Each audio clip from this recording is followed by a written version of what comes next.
because they hate President Trump. That sort of political game is not just disgusting or shameful. Stop for a second. A reporter just sat in front of Congress and said the fight over the border isn't only ugly, it's evil. That's a heavy word to put on the record.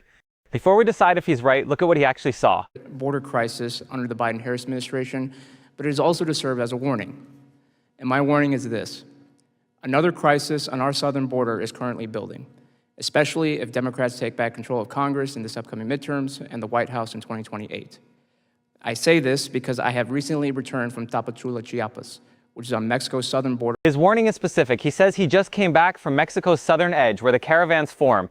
Not a talking point, a place with a name. That's what makes people lean in. Job opportunities. It is not a coincidence they are trying to reach cities that are close to the U.S.-Mexico border, such as Monterrey and Tijuana.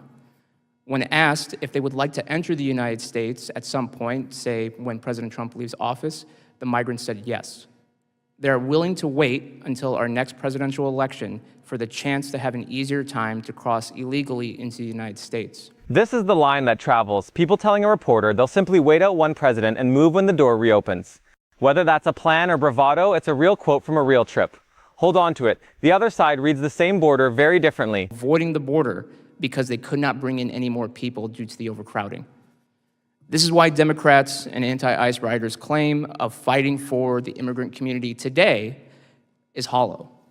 They could not have cared less about the labor and sex trafficking of these children when their party's policies put them there in the first place.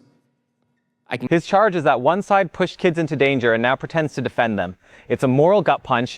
So let's go to the exact event everyone was fighting about, the cannabis farm raid, and watch it get told two opposite ways. From the Office of Refugee Resettlement Integrity and Accountability team to go through all the cases that were suspected of fraud. This has evolved into a highly efficient collaboration center that complements criminal investigations upon encounter and throughout the child's time in ORR system and supports sponsor verification processes. Additionally, because of my background and relationship with federal law enforcement, specifically customs. From the government side, it's clean. Agents walked into a farm and pulled out 8 kids who shouldn't have been there. If that's the whole story, Rosas' warning looks confirmed on the spot. I'm going to wrap this up. In the last 3 years, I've visited and spoken with over 50 cities in 20 states. And one area I can tell you, Republicans, Independents, and Democrats have agreed to is about protecting children.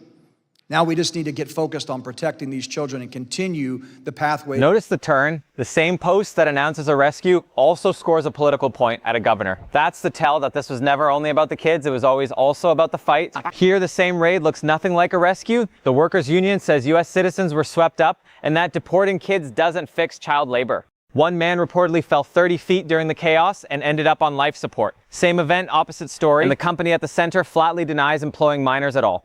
So who's right? That's exactly why the next thing to check is the number this whole crisis is built on. Here's the number the whole crisis leans on. Hundreds of thousands of kids the government supposedly can't account for. It sounds like a horror movie. But where does the figure come from and what does it actually measure? Now the receipts.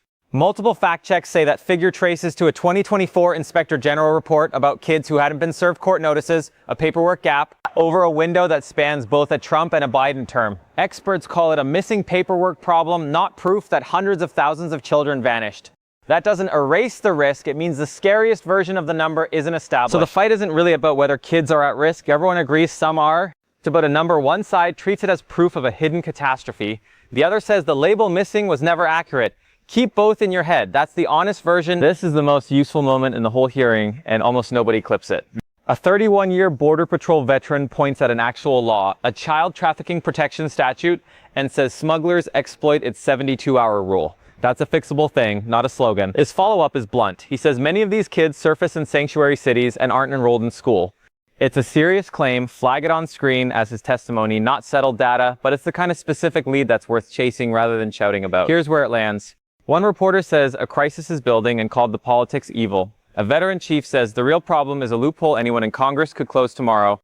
And the number the whole thing rests on turns out to be more paperwork than horror, even though real kids really were exploited on a real farm. All of that can be true at once. The people who shout only the scary half and the people who wave the whole thing away are both selling you something. Watch the clips, read the receipts in the description, and make your own call. So, after seeing both sides of that raid, rescue or overreach? Tell me below and subscribe if you want the sourced version instead of the loud one.